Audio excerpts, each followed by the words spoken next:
नमस्कार, news Hindi TV channel में आपका स्वागत है। 4 दिन का कोयला फिर अंधेरी रात, कई पावर प्लांट में चंद दिनों का स्टॉक। जानिए नियम।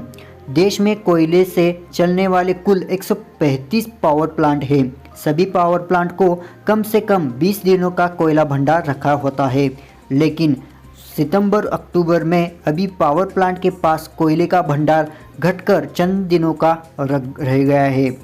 पिछले हफ्ते बीजिंग और शंघाई समेत चीन के कई बड़े शहरों में बिजली का संकट इतना ज़्यादा बढ़ गया था कि उस सड़कों पर सिर्फ गाड़ियां ही लाइटें चमक रही थी। इस बिजली संकट के बीच चीन में आम लोगों का जीवन तो प्रभावित हुआ ही था। चीन की अर्थव्यवस्था को भी नुकसान उठाना पड़ा, क्योंकि बिजली न होने से फैक्ट्रियां बंद करनी पड़ी, उत्पादन रुक गया। और ऐसा इसलिए हुआ क्योंकि चीन में पावर प्लांट के पास कोयले की कमी हो गई थी।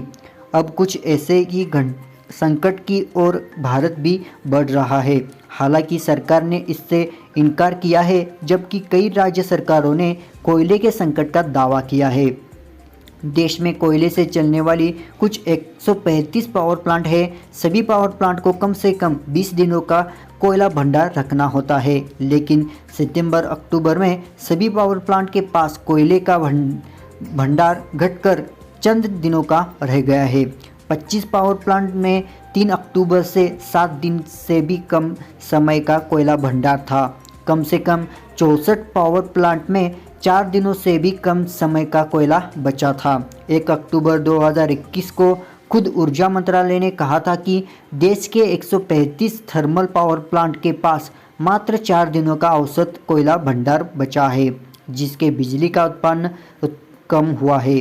हालांकि इसके साइड इफ़ेक्ट्स पावर प्लांट में भी दिखने लगे हैं। देश के कई पावर प्लांट में बिजली उत्पादन घट गया है। झारखंड के बोकारो में चंद्रपुरा थर्मल पावर प्लांट के कोल स्टॉक सुपर क्रिटिकल स्थिति में है। ये महज 3 दिनों का स्टॉक बचा है। मध्य प्रदेश के खंडावा में संत सिंगाजी थर्मल पावर प्लांट समेत लगभग सभी पावर प्लांट में बिजली उत्पादन घटकर आधा रह गया है।